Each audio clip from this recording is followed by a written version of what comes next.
कैसे हैं आप सब। आप सबका स्वागत है आपके अपने ऐप संस्कृत चंद्रा पर। आप लोगों को पिछली क्लास में मैंने कोहलबर्ग के नैतिक विकास के सिद्धांत की चर्चा की थी। और उस नैतिक विकास के सिद्धांत में जो आपके सामने लिखा है, मैं आपको पूर्व ज्ञान से जोड़ने का प्रयास कर रहा हूँ। पूर्व ज्ञान में मैंने पीरियड नॉलेज में आपको क्या बताया था, मैं उसकी चर्चा अगर करूं तो पूर्व ज्ञान से जोड़ करके आज की नई क्लास को मैं बताऊं, उससे पहले मैं आपको बता दूं कि पिछली कक्षा में पूर्व ज्ञान में हमने नैतिक विकास का सिद्धांत पढ़ा था, जिसको किसने दिया था? कोहलबर्ग ने दिया था, जो अमेरिका के रहने वाले थे। इन सब पे चर्चा हम लोग कर चुके थे, तो याद रखिए एक बार हम सिर्फ पढ़ देते हैं और आपका रिवीजन भी इसी बहाने हो जाएगा। तो मनोवैज्ञानिक लॉरेंस कोहलबर्ग ने नैतिक विकास के चरणों का सिद्धांत दिया था। उनके सिद्धांत के मुताबिक नैतिकता की समझ उम्र के साथ साथ विकसित होती है। कोहलबर्ग के अनुसार क्या कहा? नैतिक विकास सीधी रेखा में नहीं होता, बल्कि नैतिक तर्क के आधार पर या नैतिक तर्क का परिणाम होता है, या नैतिक तर्कना का परिणाम होता है। और नैतिक तर्कना क्या होती है, इसको मैंने पिछली क्लास में बताया ही था। याद रखिएगा, कोहलबर्ग के अनुसार सही और गलत के प्रश्न के बारे में निर्णय लेने में शामिल चिंतन की प्रक्रिया को यदि पूछा जाएगा क्या कहा गया, तो एक बार क्वेश्चन पूछा गया, आप कहेंगे, आंसर देंगे नैतिक तर्क। क्या कहेंगे? नैतिक तर्क कहेंगे, या इसी को हम क्या कहते हैं? नैतिक तर्कना कहते हैं। क्या कहते हैं? नैतिक तर्कना कहते हैं। तो ये तो हम लोगों ने पढ़ लिया है। तो आगे और चीज समझिएगा, बहुत अच्छे से समझिएगा। इसको क्या कहते हैं? इसको मॉरल रीजनिंग बोलते हैं भाई, तर्कना को ना। तो याद रखिएगा, इसमें एक भाग नैतिक दुविधा है, और नैतिक दुविधा किसे कहते हैं ये भी हमने पिछली क्लास में आपको समझा दिया था। इसमें अपने सिद्धांतों में, मतलब कोहलबर्ग महोदय ने अपने सिद्धांतों में, मैंने पहले ही कहा, अगर आपको ये नहीं पता तो ध्यान दीजिएगा, बालिकाओं और महिलाओं को किसी भी प्रकार से क्या दिया था? बल नहीं दिया था, किसी भी प्रकार का महत्व नहीं दिया था। और नैतिक तर्क जो होता है वो नैतिक व्यवहार के बीच में गहरा संबंध होता है, इसको भी मैं पिछली क्लास में समझा चुका हूं।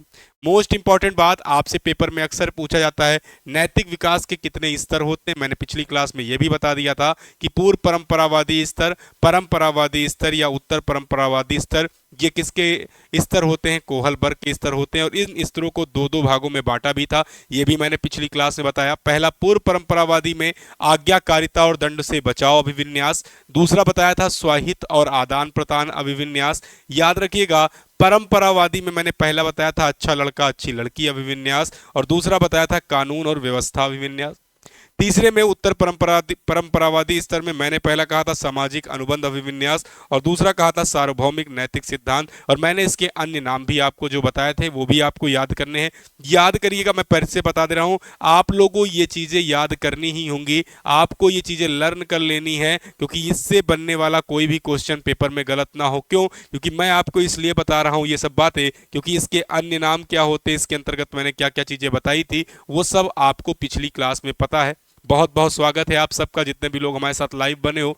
एक बात बहुत विशेष तरीके से ध्यान दीजिएगा, जब हमें ये नाम याद हो जाएंगे कौन सा चरण किसके अंतर्गत आता है, तो हमें सीखने में और भी क्या हो जाती है? आसानी हो जाती है। तो ये हमारा पूर्व ज्ञान था। हमारा क्या ज्ञान था? पूर्व ज्ञान था। और इस पूर्व ज्ञान में मैंने आज्ञाकारिता और दंड के बचाव अभिविन्यास में, साथ ही साथ स्वाहित और आदान प्रदान के अभिविन्यास में, या अच्छा लड़का अच्छी लड़की के अभिविन्यास में, कानून व्यवस्था और अभिविन्यास के आधार पर, सामाजिक अनुबंधन अभिविन्यास के आधार पर, सार्वभौमिक नैतिक सिद्धांत अभिविन्यास के आधार पर मैंने आपको चीजों को जोड़ना बताया था। किस तरीके से, किस शब्द के माध्यम से, मैंने आपको बताया था एक एक शब्दों के माध्यम से, कि अगर ऐसे जोड़ने का प्रयास करोगे तो चीजें आपके लिए क्या हो जाती हैं? आसान हो जाती हैं। तो ये आपका पूर्व ज्ञान था। आज की कक्षा में हम लोग इसको समझने का प्रयास करेंगे कि आज्ञाकारिता और दंड से बचाव जो अभिविन्यास है, इसको हम और कैसे बेहतर ढंग से सकते हैं। इसको बहुत अच्छे से समझने के लिए आज की क्लास में आप सब लाइव बने रहेंगे, ठीक है ना? तो इतनी बात सबको समझ में आ गई जो पूर्व ज्ञान से थी। और आज की कक्षा में हम आपको वो सिखाने जा रहे हैं जिससे कोहलबर्ग का शायद ही कोई क्वेश्चन ऐसा बने जो आपका गलत हो पाए, ठीक है ना? तो कमेंट बॉक्स में कमेंट करेंगे कि हमें इतनी बात सर बिल्कुल बहुत अच्छे से समझ में आ गई है, और ऐसे ही सर आप हमको समझाते रहिए, हम चीजों को समझते रहेंगे। अब कोई भी प्रश्न अगर हम आपको कराएंगे आपके यूट्यूब पर, या कोई भी क्वेश्चन हम आपके पेड बैच में आकर के मॉक टेस्ट के माध्यम से कराएंगे, तो आप इन क्वेश्चनों को करने में किसी भी प्रकार की कठिनाई नहीं सामना करेंगे। मतलब आपने चीजों को समझा, चीजों को जाना, और चीजों को किस तरीके से अप्लाई करना है उसको समझने का प्रयास किया। लेकिन आइए और उसको और सरल बनाने का प्रयास करते हैं। और सरल कैसे? जब आप इसको भाषा के माध्यम से चीजों को सीखने का प्रयास करोगे, जो मैंने पूर्व में आपको लाइनर के रूप में चीजें बताई थी, उसको डिटेल में कैसे समझना है, आइए हम उस पर चर्चा करते हैं। तो सबसे पहले बात करते हैं पूर्व परंपरावादी स्तर की, जिसको प्री कन्वेंशनल स्टेज या लेवल कहते हैं। बहुत अच्छे से समझने का प्रयास करिएगा, क्योंकि अगर आपने ये चीज समझने की प्रयास कर ली तो आपके लिए चीजें क्या हो जाएंगी, आपके लिए चीजें आसान हो जाएंगी। ये समझने का प्रयास करना है, ठीक है ना। मैं सजा से कैसे बच सकता हूं, मैंने एक उदाहरण देने का प्रयास किया था। मैं सजा से कैसे बच सकता हूं, मैं सजा से कैसे बच सकता हूं, कैसे बच सकता हूं, कैसे बच सकता हूं। अगर मैंने इसकी बात आप लोगों से की थी तो ये क्या थी, ये एक प्रकार से इस स्थिति का बालक है जो चीजों को क्या कर रहा है, चीजों को समझने का प्रयास कर रहा है, चीजों को जोड़ने का प्रयास कर रहा है। और ये जो बालक होता है, मैंने पहले ही कहा था, जो प्री कन्वेंशनल बालक होता है वो कितने वर्ष का होता है, 3 से 10 वर्ष का बालक होता है, जिसके अंतर्गत जो पहला आपकी अवस्था होती है वो अवस्था होती है आज्ञाकारिता और दंड से बचाव अभिविन्यास। ये बात मैंने आपको बताई थी। और मोस्ट इंपॉर्टेंट बात है, यहां पर बालक सोचता है कि मुझे किसी भी प्रकार का दंड ना मिले, मुझे किसी भी प्रकार की सजा ना मिले, इसके लिए उसके मन में आता है मैं सजा से कैसे बच सकता हूं।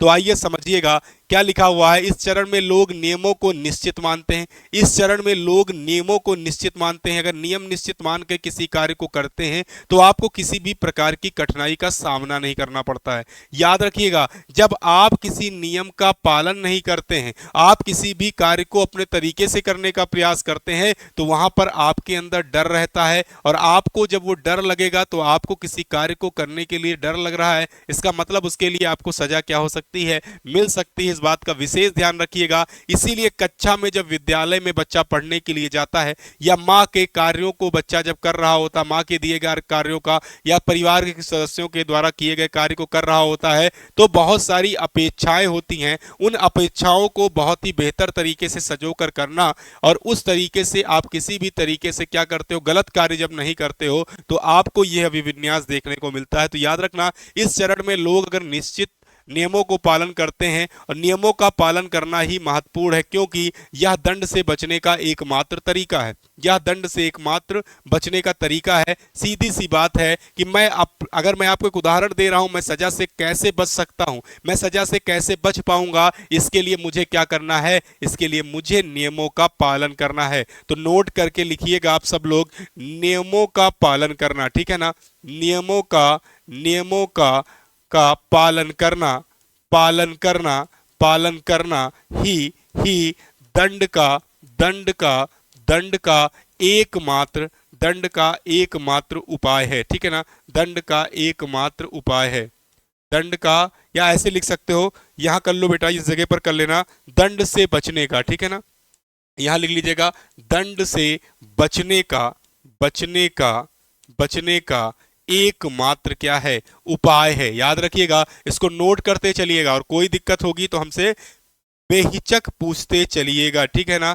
तो याद रखिएगा, हमारा सिर्फ और सिर्फ एक ही उद्देश्य है। वेरी गुड, आप सब लोग ऐसे ही कमेंट करते रहो, चीजों को समझते रहो। और मेरा सिर्फ एक मानना है, अगर पेपर में जो क्वेश्चन पूछा जाता है वो भी समझने का प्रयास करिएगा। कैसे पूछा जाता है, आप लोगों से पूछा जाएगा, निम्नलिखित में से वह कौन सा स्तर है जिसके अंतर्गत आप लोगों ने ऐसे नहीं कहेंगे, निम्नलिखित में से कौन सा स्तर या पूर्व परंपरागत स्तर के अंतर्गत निम्नलिखित में से कौन से 2 चरण आते हैं। तो एक तो आता है आज्ञाकारिता और दंड से बचाव अभिविन्यास, और दूसरा आता है कौन सा, जल्दी बताओ, अहम केंद्रित। याद रखिएगा, अहम केंद्रित स्वार्थी बच्चे के रूप में, जो मैंने आपको बताया था।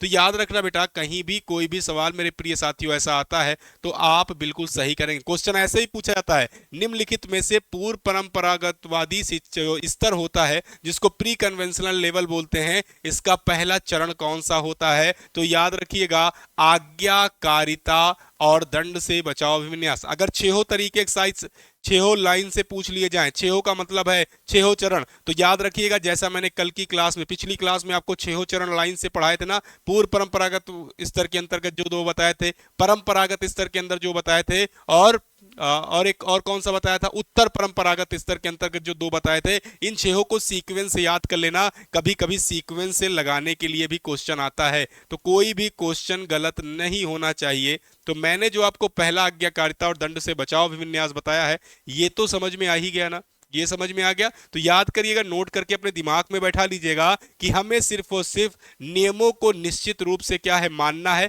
अर्थात जो नियम है उन नियमों को पालन करके ही हम किसी भी प्रकार से क्या कर सकते हैं, दंड से बच सकते हैं। मतलब हमें सिर्फ और सिर्फ वो चीजें पालन करनी है, वो चीजें लागू करनी है जो हमें बताई जा रही हैं। उसमें एक्स्ट्रा दिमाग लगाने पर हम किसी भी कार्य को गलत कर सकते हैं और उस कार्य के लिए हमको क्या हो सकती है, सजा या दंड मिल सकती है। तो याद रखिएगा, ऐसा क्वेश्चन कोई भी पूछा जाएगा, आज्ञाकारिता और दंड से बचाव अभिविन्यास, या इसी को हम क्या बोलते हैं, इसी को हम बोलते हैं, आप सब लोगों ने कहा है अंग्रेजी में ओबिडेंस एंड पनिशमेंट ओरिएंटेशन बोलते हैं। तो कोई भी क्वेश्चन होगा आप अंग्रेजी में भी देख लीजिएगा, तो अंग्रेजी में आपको सिर्फ और सिर्फ यही लिखा मिलेगा। तो इतनी बात सबको समझ में आ गई। दूसरी तरफ चलते हैं, दूसरे पॉइंट पे चर्चा करते हैं, जिसको स्वाहित और आदान प्रदान अभिविन्यास कहते हैं। क्या कहते हैं, स्वाहित और आदान प्रदान कहते हैं। इसी को अहम केंद्रित स्वार्थी बच्चा कहते हैं, जो अभी मैंने बताया है। और भी अन्य नाम मैंने आपको बताए थे, वो आपने नोट कर रखे, वहां से देख लीजिएगा। जैसे वैयक्तिकता और विनिमय भी कहते हैं। क्या कहते हैं, वैयक्तिकता और विनिमय भी कहते हैं। तो याद रखिएगा, चाहे वैयक्तिकता और विनिमय पूछ लिया जाए, चाहे वैयक्तिकता और विनिमय पूछ लिया जाए, याद रखिएगा, वैयक्तिकता और विनिमय पूछ लिया जाए, ठीक है ना, और विनिमय पूछ लिया जाए। और मोस्ट इंपॉर्टेंट बात है क्या, अहम केंद्रित स्वार्थी बच्चा, अहम केंद्रित स्वार्थी बच्चा अगर पूछ लिया जाए, स्वार्थी बच्चा पूछ लिया जाए, तो ये दोनों किससे संबंधित हैं, ये दोनों संबंधित हैं आपके स्वाहित और आदान प्रदान अभिविन्यास से। किससे संबंधित हैं, स्वाहित और आदान प्रदान अभिविन्यास से। इसको जरूर नोट कर लीजिएगा, मोस्ट इंपॉर्टेंट बात ये है, ठीक है ना। इसमें मेरे लिए क्या है, समझिएगा, इसमें कहा जाता है इसमें मेरे लिए क्या है, मतलब कहीं ना कहीं इसमें मेरे लिए क्या है, अर्थात लाभ के लिए भुगतान किया जाए, अर्थात सिर्फ और सिर्फ लाभ की बात की जाए। मतलब कहे इसमें मेरे लिए क्या है, इसमें मेरे लिए क्या है, इसमें मेरे लिए क्या है, अर्थात अर्थात अर्थात क्या कहोगे, जल्दी बोलो, अर्थात सिर्फ और सिर्फ आप कहोगे लाभ के लिए किया गया कार्य, ठीक है ना, लाभ के लिए किया गया कार्य, लाभ के लिए किया गया कार्य, ठीक है ना। तो इससे क्या होगा समझिएगा, इससे ये दिखाई दे रहा है, इस ये पिछली क्लास में मैंने बताया था, इसलिए मैं दोनों तरीके से जोड़ के आपको बता रहा हूं।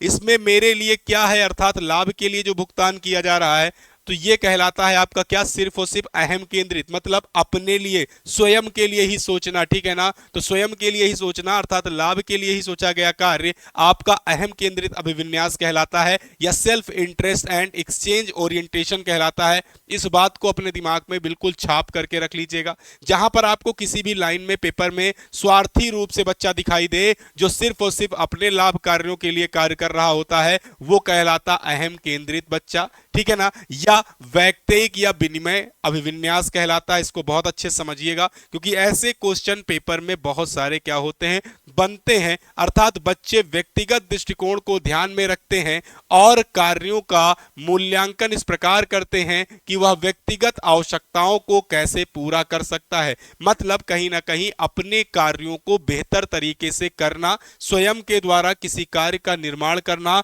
और उसमें अपने लाभ को लगातार देखा जाना, ऐसा बालक कैसा बालक होता है, स्वाहित और आदान प्रदान अभिविन्यास के रूप में देखा जाता है। जहां पर सेल्फ की बात आती है, स्वयं की बात आती है, अपने आप की बात आती है। तो दो तरीके के बच्चों की मैंने बात की, ये दोनों तरीके के बच्चे आपको 3 से 10 वर्ष के बच्चे दिखाई देते हैं। यहां पर आपसे क्लास में, आपसे पेपर में क्वेश्चन पूछा जा सकता है, निम्नलिखित में से वह कौन सा बालक या निम्नलिखित में से वह कौन सा अभिविन्यास या वह कौन सा चरण होता है जिसमें बच्चा स्वार्थी होता है, जिसमें बच्चा सिर्फ और सिर्फ अपने लाभ के लिए कार्य करता है, जिसमें बच्चा सिर्फ और सिर्फ अपने लिए ही क्या चीजें हैं जो उसको कहीं ना कहीं फायदा दिलाती हैं, ऐसा बच्चा कैसा बच्चा होता है। तो आप कुछ भी कह सकते हो, जो तीनों नाम लिखे हैं, एक तो आप ये भी कह सकते हो, ये भी कह सकते हो, ये भी कह सकते हो। इसका मतलब है चाहे आप विनिमय कहो, चाहे आप विनिमय और वैयक्तिकता कहो, चाहे आप अहम केंद्रित स्वार्थी बच्चा कहो, चाहे आप आदान प्रदान अभिविन्यास या स्वहित के रूप में कहो, ये सभी चीजें बच्चों को कहीं ना कहीं सिर्फ और सिर्फ लाभ की प्रेरणा देती हैं। और ऐसा क्यों लाभ? देखिएगा, सिर्फ अपने लिए सोचना। अगर मैं आप लोगों को हिस्ट्री की तरफ लेकर जाऊं तो मैंने आपको कक्षा में एक बात बताई थी पिछली, जहां पर मैंने हिंज नामक व्यक्ति के बारे में बताया था जिसकी वाइफ को कैंसर था। समझिएगा, अगर उसने चोरी की ली, अगर उसने चोरी कर ली होती तो सिर्फ और सिर्फ उसने क्या किया होता? लाभ के लिए कार्य किया था कि मेरी वाइफ क्या हो जाए? अच्छी हो जाए, अच्छी हो जाए ना, इसीलिए तो कार्य कर रहा था। जबकि यहां वो चोरी करना चाहता था, लेकिन चोरी इसलिए नहीं करना चाहता था क्योंकि उसको क्या मिल जाता? दंड मिल सकता था अगर पकड़ा जाता। तो इस तरीके से भी जोड़ सकते हो, लेकिन यहां से क्वेश्चन बनते नहीं है। लेकिन जैसे जैसे क्वेश्चन बन सकते हैं मैं तरीके से आपको जोड़ सकता हूं। क्यों? क्योंकि हिंज नामक मनोवैज्ञानिक ना कहकर मैं ये कहूं, हिंज नामक व्यक्ति थे, उनकी पत्नी को कैंसर था और उनकी पत्नी जो कैंसर से जूझ रही थी, उस दौरान हिंज के मन में बहुत सारे विचार आ रहे थे। उसी विचार को अगर हम जोड़ने की बात करें तो आज्ञाकारिता एवं दंड अभिविन्यास ये कहता है कि कहीं ना कहीं हिंज अगर चोरी करते तो दंड पाने का, सजा पाने की उनके अंदर क्या था? डर था। इस वजह से वो नियमों का पालन कर रहे थे, इसलिए उन्होंने चोरी नहीं की। और मोस्ट इंपॉर्टेंट बात है यहां पर लाभ के लिए किया गया कार्य कि मेरी पत्नी, मेरी धर्मपत्नी को अगर हम दवा चोरी करके दे भी देते हैं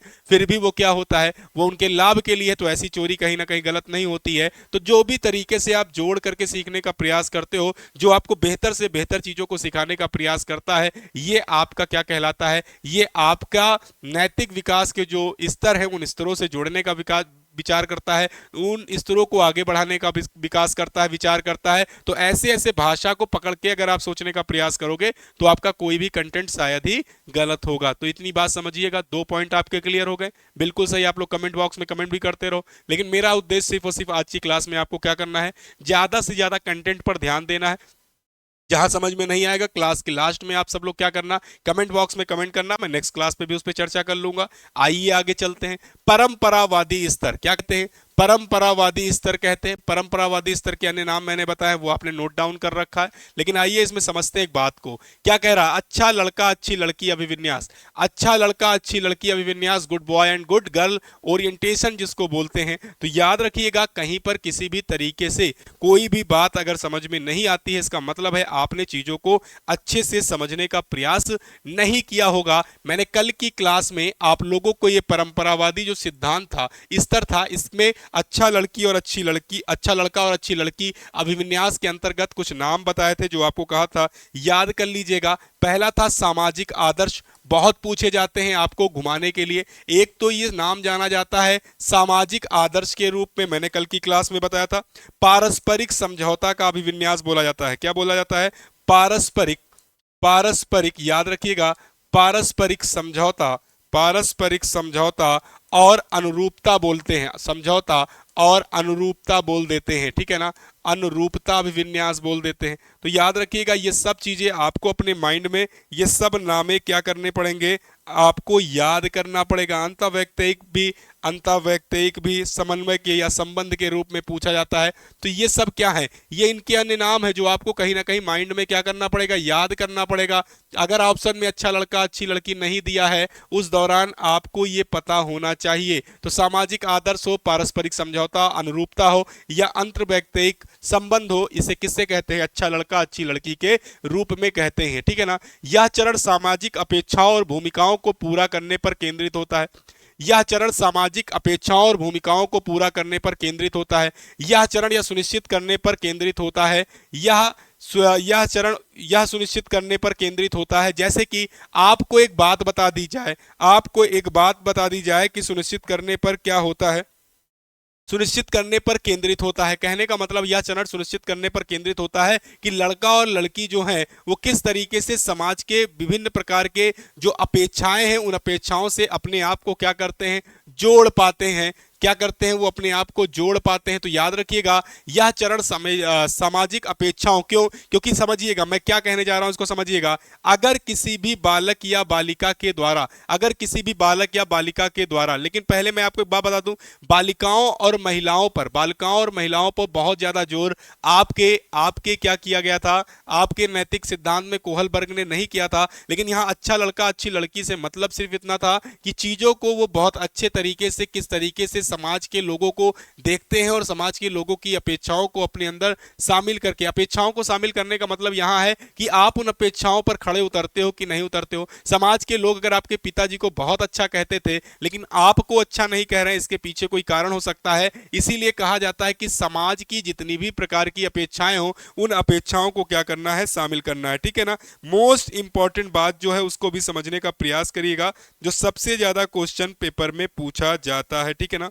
जैसे मैं आप लोगों को एक स्टेटमेंट है मैं आपको बताना चाहता हूं, याद थोड़ा सा नहीं आ रहा है लेकिन चलो याद आ जाएगा। जैसे मैं आपसे कहूं, देखो याद भी आ गया, जैसे मैं आपसे कहूं नोट करके एक बात लिख लेना, जैसे डैश डैश डैश, वैसे बालक बनो, वैसे बालक बनो, वैसे बालक बनो।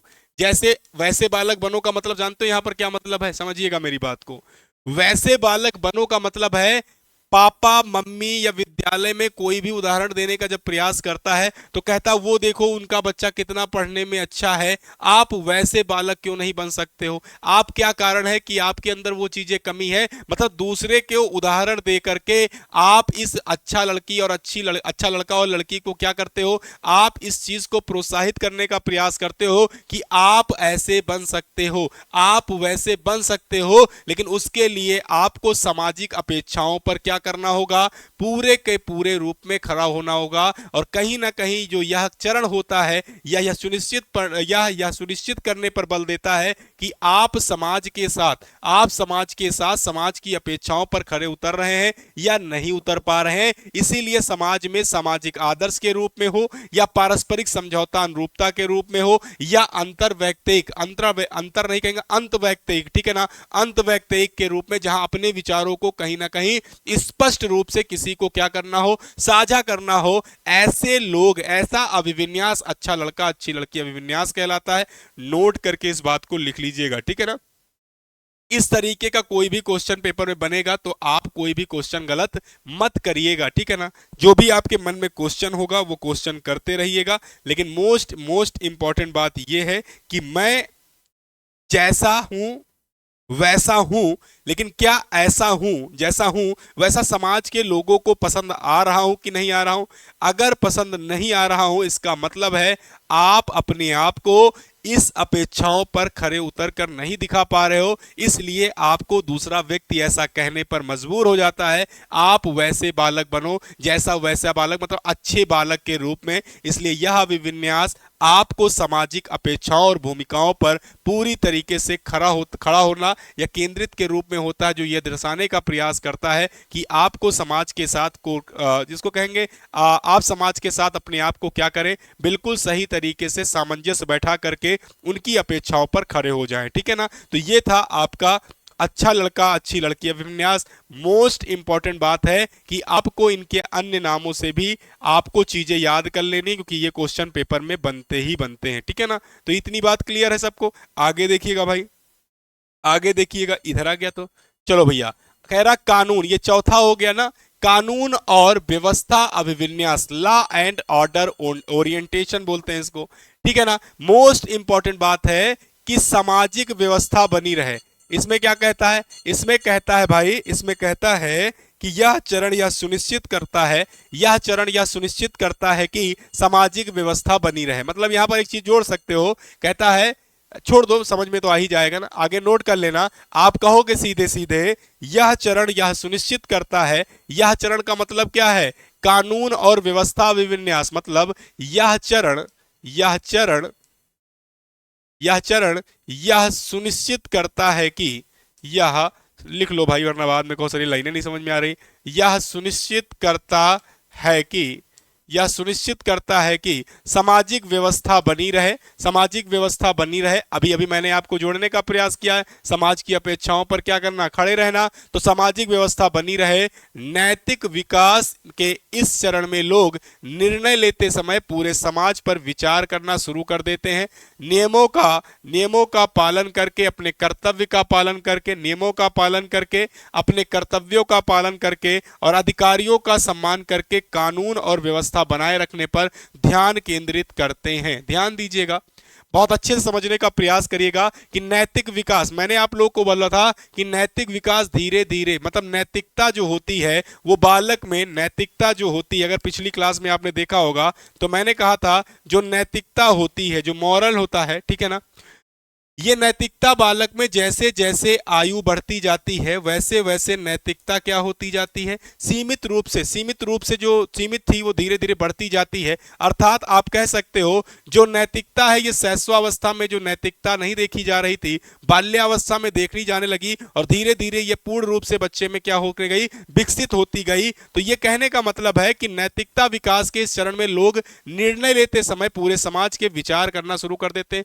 पूरे समाज में विचार करना इसलिए शुरू कर देते हैं क्योंकि उनके अंदर एक विचारधारा आ जाती है कि देखो वो व्यक्ति, वो बालक बिल्कुल अपने पिता जैसा है। वो उसने क्या किया, जैसे उसके पिता का नेचर है वैसे, मतलब पिता का नेचर है का मतलब व्यवहार है, वैसा ही बालक क्या है, वैसा ही बालक व्यवहार करता है। मैंने एक उदाहरण देने का प्रयास किया था, जब पिताजी किसी शादी में जाते हैं, जब पिताजी किसी शादी में जाते हैं और शादी में जाकर के लोगों के पैर छू रहे होते हैं, मेरे पिताजी या आपके पिताजी, तो आप क्या करते हो, अगर लड़की हो तो आप नमस्ते करने का प्रयास करते हो, और अगर लड़का हो तो आप क्या करते हो, पैर छूते हो जैसे पापा कर रहे होते हैं। तो ये आपके आदर्शों को, मूल्यों को दर्शाते हैं कि आप कितने बेहतर हो, क्या आपके पिता के विचार मिलते या नहीं मिलते हैं। तो लोग वहां पर जब आपकी तारीफ करते हैं, जब आपको समझाने का प्रयास करते हैं, बेटा आपका व्यवहार आपके पिता जैसा है, इसका मतलब है कहीं ना कहीं आपने अपने पिता के गुण विकसित अपने अंदर किए हैं। तो ये आपको क्या करता है, ये समाज में व्यवस्थित करने का, समाज में सामंजस्य बैठाने के लिए सबसे सरल तरीका हो जाता है।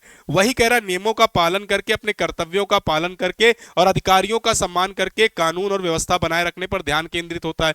जब आप इस तरीके से चीजों को करते हो तो आपके अंदर ये सारी चीजें कानून और व्यवस्था विन्यास के अंतर्गत आती हैं। क्यों? क्योंकि आपके अंदर कहीं ना कहीं थोड़ा सा डर विकसित होता है। आपके अंदर ये चीजें होती हैं, कहीं हमने किसी भी प्रकार की कोई गलती की तो हम कहीं ना कहीं उन चीजों से गिर जाएंगे, उन चीजों से गिर जाएंगे जो हमारे पिताजी ने बहुत अच्छे से चीजों को बना के रखा है। कहीं ना कहीं वो क्या है, वो हमारे अंदर ना आने पर हमारे पिताजी के भी विचार कैसे हो जाएंगे, वो गलत तरीके से दिखाई दे सकते हैं। तो ये सब बातें आप ध्यान रखिएगा, बेहतर से बेहतर तरीके को समझने का प्रयास करिएगा और जहां चीजें क्लियर नहीं होंगी वहां समझते रहिएगा। ठीक है, इतनी बात क्लियर है सबको? चलो, इतनी बात क्लियर, बहुत बढ़िया।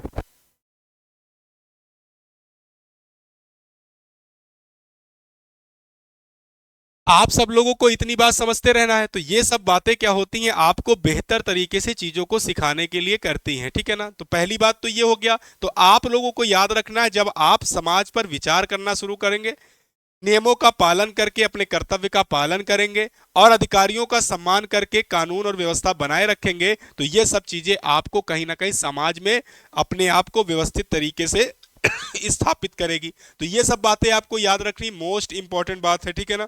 इसी को हम कहते हैं मोस्ट इंपॉर्टेंट, इसी को हम कहते हैं अधिकार, अधिकार और सामाजिक व्यवस्था, अधिकार और सामाजिक व्यवस्था, अधिकार और सामाजिक व्यवस्था बनाए रखने का, बनाए रखने का, ये नोट कर लीजिएगा, बनाए रखने का अभिविन्यास। ठीक है ना? ये नाम से जाना जाता है, अभिविन्यास। हम चाहते हैं कोई भी ऐसा क्वेश्चन जो पेपर में आ जाए और आपका पेपर गलत ना हो, यही सब टफ है बस। और भाषा थोड़ी ना टफ है, अगर कोहलबर्ग टफ है तो इसीलिए टफ है भाई, इतना समझिएगा। तो आपको ये चीज याद रखनी बस कि अधिकार और सामाजिक व्यवस्था बनाए रखने पर बच्चा कानून व्यवस्था विन्यास बनाकर रखता है। तो ऐसे क्वेश्चन पेपर में गलत नहीं होंगे। अब समझ लो, यही कठिन था, इसी को हमने सरल बना दिया। सरल कैसे बना दिया, फिर से सुनिएगा। हम चाहते हैं आपका कोई भी क्वेश्चन गलत ना हो। हमने कहा इस चरण में लोग निर्णय लेते समय पूरे समाज पर विचार करना शुरू कर देते हैं। मोस्ट इंपॉर्टेंट लिख लीजिएगा, नियमों का का पालन करके, अपने कर्तव्यों का पालन करके, मतलब नियमों को पालन करते हैं, नियमों का पालन करना, जो पिताजी के साथ आपने नियम पालन किए, अपने कर्तव्यों का पालन, जो आपने सीख रखा है उसको अलग तरीके से कोई मिल जाता है वहां पर आप उनको सम्मान देते हैं, और साथ ही साथ अधिकारियों का सम्मान, जैसे कोई व्यक्ति मिल गया और उस व्यक्ति ने आपको समझाने का प्रयास किया, आप उससे, अगर आप उससे भिड़ जा रहे हैं तो आप कानून व्यवस्था को क्या कर रहे हैं, आप गड़बड़ कर रहे हैं, लेकिन आपने अपने विचारों से, अपने कर्तव्यों से, अपनी आदर्शों से, अपने मूल्यों से ऐसी विचारधारा के साथ बात की कि आपको चीजें समझ में आ गई। एक अच्छा उदाहरण और दे देते हैं, जैसे मैं अपना उदाहरण दे देता हूं, कहोगे सर अपनी तारीफ आप स्वयं कर लेते हो। जैसे कभी कभी कोई व्यक्ति लड़ाई कर लेता है, मैं उसको समझा ले जाता हूं।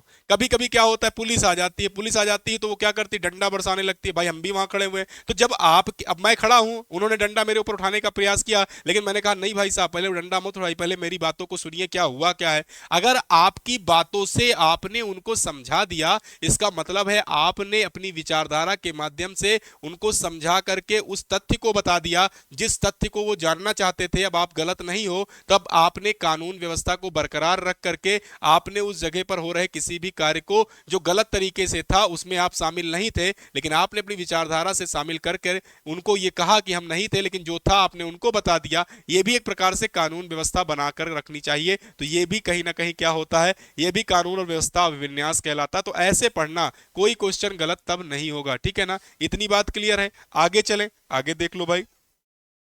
अगला क्या कह रहा, उत्तर परंपरावादी स्तर, जिसको पोस्ट कन्वेंशनल लेवल कहते हैं। बहुत बार ये क्वेश्चन पेपर में आया है, बहुत बार ये क्वेश्चन पेपर में आया है, और इसको भी समझने का प्रयास करिएगा जिससे आपको कोई भी क्वेश्चन गलत ना हो। यही सब समझना इंपॉर्टेंट है। इसी को समझ लिया भाई साहब तो समझ लो सीटेट की पेपर की परीक्षा में आपके नैतिक विकास के सिद्धांत से कोई क्वेश्चन गलत नहीं होगा। तो इतनी बात सबको क्लियर है, ये समझ लो भाई साहब। आपने वैयक्तिक अधिकार के बारे में पढ़ा होगा, आपने सिर्फ और सिर्फ वैयक्तिक अधिकार के बारे में पढ़ा होगा। कहो कि हाँ सर पढ़ा है, अगर नहीं पढ़ा है तो बता देना।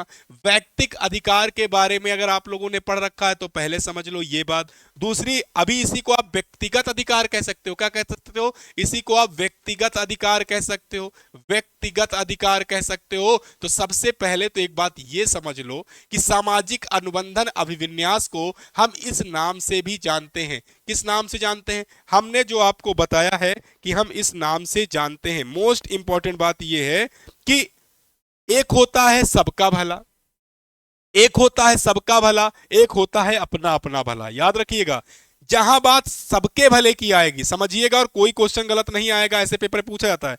अगर बात सबके भले की आ जाएगी, सबके भले की आ जाएगी, ठीक है ना, कि हम पहले दूसरे का भला चाहेंगे, ठीक है ना, सबका भला, सबका भला, ठीक है ना। चलो यहां से ऐसे बता देते हैं, देखना, देखो भाई, देखो देखो अभी सही हो जाएगा, ठीक है ना। देखो भाई, अगर मैंने आपको समझाया सबका भला तो वो सार्वभौमिक नैतिक सिद्धांत के अंतर्गत आ जाएगा। लेकिन अगर कहीं आ रहा है अपना अपना भला, समझो, अपना अपना भला, अपना अपना भला, ठीक है ना, ये हो जाता है आपका सामाजिक अनुबंधन अभिविन्यास। क्या कहलाता है, सामाजिक अनुबंधन अभिविन्यास कहलाता है, जिसमें बालक अपना ही भला सोचता है, ठीक है ना। जबकि सभी का भला सोचने वाला क्या कहलाता है, सार्वभौमिक नैतिक विकास कहलाता है। इतनी बात तो सबको क्लियर ही होगी, ठीक है ना। तो याद रखना भाई, उत्तर परंपरावादी स्तर जो होता है उसमें सामाजिक अनुबंधन अभिविन्यास क्या कहता है, अन्य लोगों के अलग अलग मूल्यों, अन्य लोगों के अलग अलग मूल्यों, विचारों और विश्वासों के लिए जिम्मेदार ठहराते हैं। मतलब कहीं ना कहीं अपना काम बनता, भाड़ में जाए जनता, ठीक है ना, वही तो कहने का प्रयास है। समाज को बनाए रखने के लिए कानून के नियम महत्वपूर्ण होते हैं, लेकिन समाज के सदस्यों को इन मानकों पर सहमत होना चाहिए। समझिएगा, अगर आपसे पेपर में क्वेश्चन आ जाए कि कानून व्यवस्था बरकरार नहीं रखते हैं, तो याद रखना भाई सामाजिक अनुबंधन अभिविन्यास के अंतर्गत आएगा। जबकि यहां पर तो देखो साफ साफ कहा गया है कि कर्तव्य का पालन करके और अधिकारियों का सम्मान करके कानून और व्यवस्था बनाए रखने पर ध्यान केंद्रित किया जाता है। बच्चे क्या करते हैं, जहां पर ऐसा क्वेश्चन आता है तुरंत आंसर ये लगा देते हैं और गलत हो जाता है। ऐसा मैंने क्वेश्चन कराया है ना। अब याद रखना, जहां पर किसी भी तरीके से समाज को बनाए रखने के लिए कानून नियम महत्वपूर्ण है, लेकिन समाज के सदस्यों का इन मानकों पर सहमत होना चाहिए। अगर नहीं होते हैं तो कहीं ना कहीं वो सामाजिक अनुबंधन अभिविन्यास के अंतर्गत आएंगे, मतलब स्वयं के द्वारा व्यक्तिगत अधिकारों की बात करेंगे, अपना अपने भले की बात करेंगे, वहां पर कहीं ना कहीं वो कानून को क्या कर रहे हैं, कानून को अपने हाथ में ले रहे हैं। इसको समझिएगा, मैंने अच्छे से बेहतर से आपको सिखाने का प्रयास किया है, और अगर अभी भी गलत होगा, अगर अभी भी आप कोई क्वेश्चन गलत करते हो तो ये आपकी गलती होगी। कमेंट बॉक्स में कमेंट करते रहना, मैं कमेंट देख लूंगा, लेकिन आज का ध्यान जो पूरा का पूरा है वो केंद्रित कहाँ है, वो केंद्रित कहाँ है। अगर मैं आपसे कहूं तो मैं आपसे कहना चाहता हूं कि मेरा केंद्रित ध्यान यहां है कि आप चीजों को क्या कर लो, सीख लो भाई साहब। तो ये आपका हो गया सामाजिक अनुबंध अभिविन्यास, ठीक है ना। इतनी बात सबको क्लियर, किसी प्रकार की कोई दिक्कत? जल्दी बोलो, जल्दी बताओ भैया, जल्दी बता दो। बहुत बढ़िया, एकदम सही, एकदम सही। ऐसे ही कमेंट बॉक्स में कमेंट करते रहो। अब मेरी बात ध्यान से सुनना, ये तो हो गया क्या, उत्तर परंपरावादी स्तर, ठीक है ना। तो अभी तक मैंने आप लोगों को कौन कौन से स्तर पढ़ा दिए, 5 स्तर पढ़ाए। 5 स्तर का मतलब 3 स्तर के 5 चरण पढ़ाए, और छठवें चरण की तरफ चल रहा हूं, ठीक है ना। जहां समझ में नहीं आएगा बता देना भाई। छठवां चरण क्या कह रहा है, सार्वभौमिक नैतिकता। मतलब यहां पर बच्चा क्या करता है, पहले दूसरे का भला हो जाए, अपना हो या ना हो, पहले दूसरे का भला हो जाए, मतलब कहीं ना कहीं सबका भला, ठीक है ना, सबका भला। या हम कह सकते हैं पहले पहले दूसरे का पहले दूसरे का फिर अपना भला। अब बताओ इससे अच्छी बात क्या हो सकती है। तो जहां पर दूसरों के भलाई की बात की जाती है वो कहलाता है सार्वभौमिक नैतिक सिद्धांत अभिविन्यास, ठीक है ना। यूनिवर्सल एथिकल प्रिंसिपल ओरिएंटेशन बोला जाता है।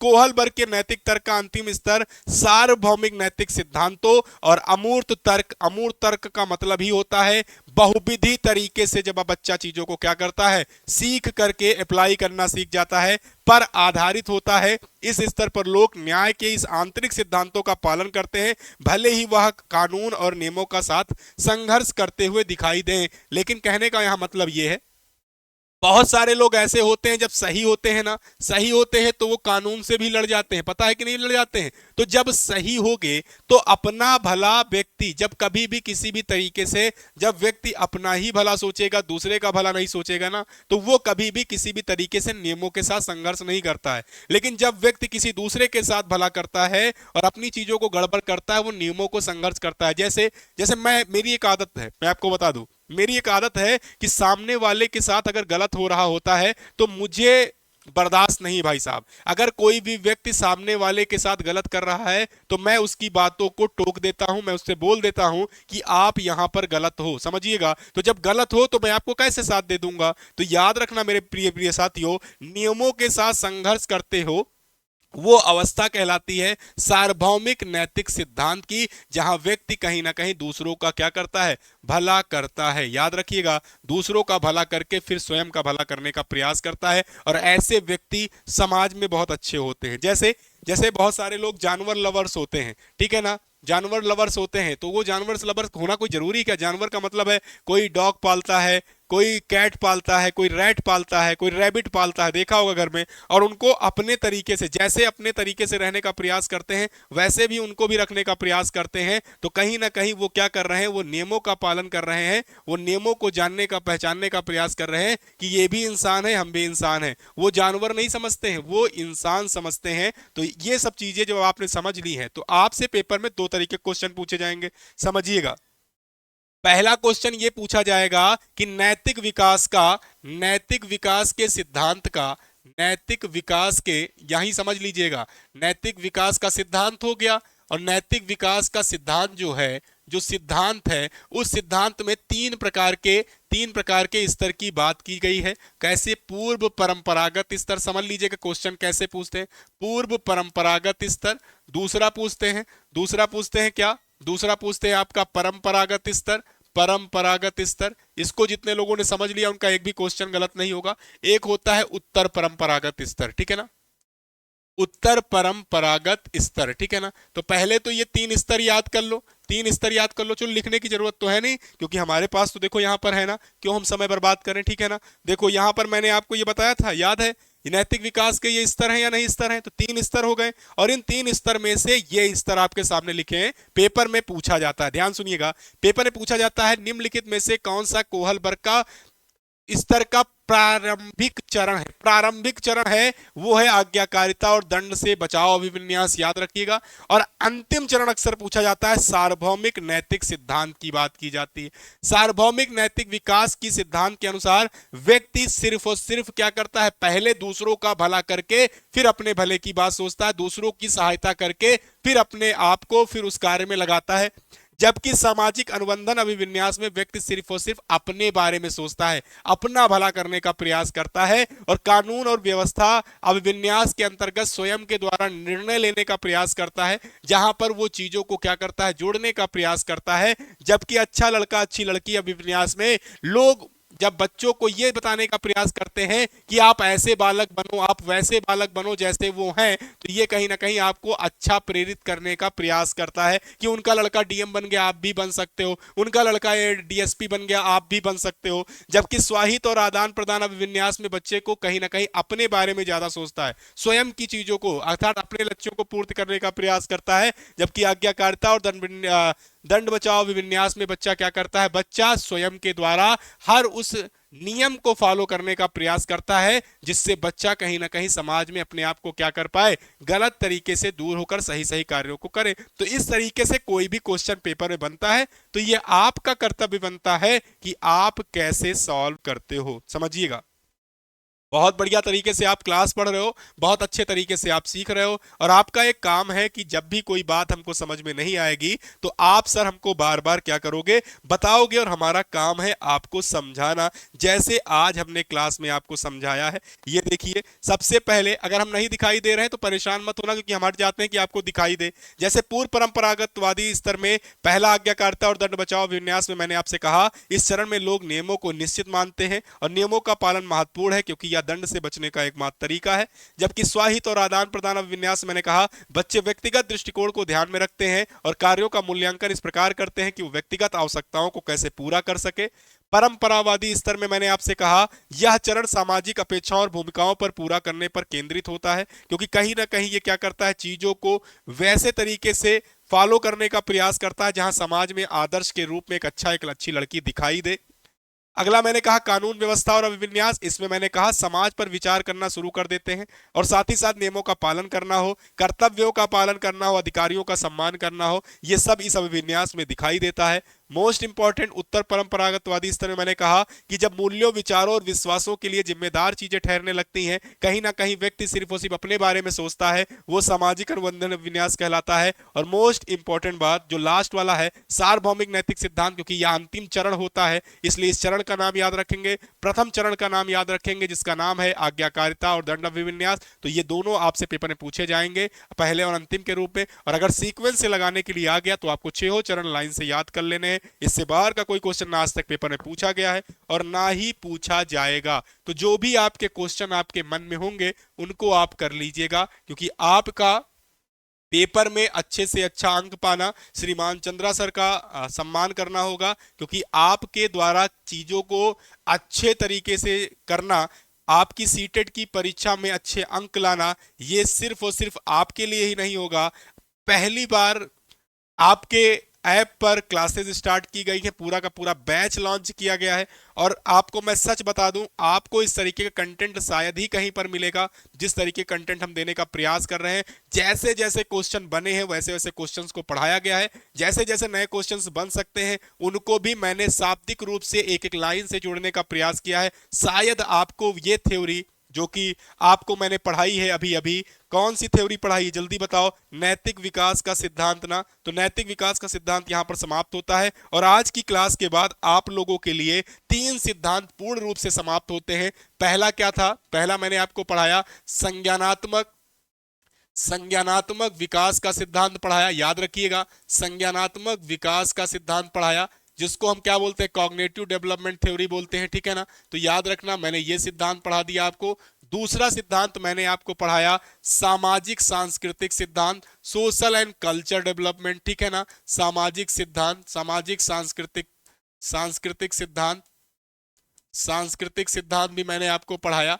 ठीक है ना। इसको जो भी अन्य नाम से जानते हैं, क्या सामाजिक संज्ञानात्मक या सामाजिक संरचनात्मक बताया, ये भी मैंने बताया। और आज की क्लास में मैंने आपको खत्म कर दिया नैतिक विकास का सिद्धांत, नैतिक विकास का सिद्धांत। और अगर आप लोगों ने अच्छे से इन 3 थ्योरी को पढ़ी है तो आपके प्राइमरी और जूनियर में शायद ही कोई क्वेश्चन ऐसा होगा जो गलत होगा। लेकिन अगर आप अच्छे से पढ़ोगे तो, अगर नया सिलेबस आता है, नए तरीके से कुछ क्वेश्चन, नया तरीका का कुछ पाठ्यक्रम मिलता है, मैं उसको भी जोड़ के आके आपको क्लास में पढ़ा दूंगा। लेकिन अच्छे से पढ़िएगा। आप तुरंत कहोगे सर ये जीन पियाजे का है। किसका है? जीन पियाजे का है। और साथ ही साथ ये वाइतगोस्की महोदय का है, वाइतगोस्की महोदय का है, और ये कोहलबर्ग महोदय का है। अब आपके पेपर में आने वाले इन 3 थ्योरी से किसी भी डिपार्टमेंट में, चाहे वो मैथ्स की पेडागोजी हो, ईवीएस की पेडागोजी हो, हिंदी की पेडागोजी हो, या आपके संस्कृत इंग्लिश में भी गलती से कोई क्वेश्चन भाषा से रिलेटेड पूछ लिया जाएगा, तो करीब 8 से 10 क्वेश्चन जो पेपर में यहां से आते हैं, अगर आपने इस थ्योरी को अच्छे से पढ़ा तो आपके अंक क्या हो जाएंगे? बेहतर आएंगे। और इससे अच्छा मौका शायद ही आपको मिलेगा। तो अच्छे से इस कंटेंट को पढ़ते रहिएगा। अच्छे से जहां से कहीं किसी प्रकार की समस्या होगी तो जरूर हमसे प्रश्न पूछिएगा। ठीक है ना, प्रश्न पूछिएगा, क्योंकि हम चाहते हैं कि आप इस बार संस्कृत चंद्रा से टॉप करें। टॉप तभी कर पाएंगे जब आपको एक एक चीज क्या होगी? क्लियर होगी। ठीक है ना। देखो भैया, सभी बच्चे जितने भी हमारे यहाँ पढ़ रहे हैं या कहीं पढ़ रहे हैं, इसी में से कोई बच्चा एक टॉप करता है, ये बात अपने दिमाग में बैठा लीजिएगा। ठीक है ना। तो आप भी वो बच्चे हो सकते हैं जो टॉप करते हैं। कहां पर? पूरे देश में। तो याद रखना भाई, पढ़ने का स्तर बढ़ा लो। जैसे मैंने आपको इनके स्तर पढ़ाए, 3 स्तर में 6 चरण पढ़ाए, वैसे अपने स्तर के अंतर्गत चरण पाल लो और उस अंतिम चरण तक वो सब सीख जाओ, जिससे आप भी टॉप कर सकते हो, आप भी टॉप कर जाओ। ठीक है ना। तो फिर हम मिलेंगे नेक्स्ट क्लास में। जब तक आप सब लोग क्या करोगे? आप सब लोग अच्छे से पढ़ोगे। और जो हमारी नेक्स्ट क्लास होगी वो क्लास क्या होगी? बाल केंद्रित शिक्षा, जिसको चाइल्ड सेंटर्ड एजुकेशन बोलते हैं, और साथ ही साथ प्रगतिशील शिक्षा, जिसे प्रोग्रेसिव एजुकेशन बोलते हैं। ठीक है ना। तो इन दोनों शिक्षाओं के साथ हम आपको मिलेंगे। जब तक आप सभी अपने माता पिता, भाई बहन, परिवार का रखेंगे ध्यान और अच्छे से पढ़ेंगे, और जो भी बात समझ में नहीं आई वो कमेंट बॉक्स में कमेंट करेंगे, हम नेक्स्ट क्लास में आकर के आपको बता देंगे। थैंक यू सो मच सभी विद्यार्थियों को।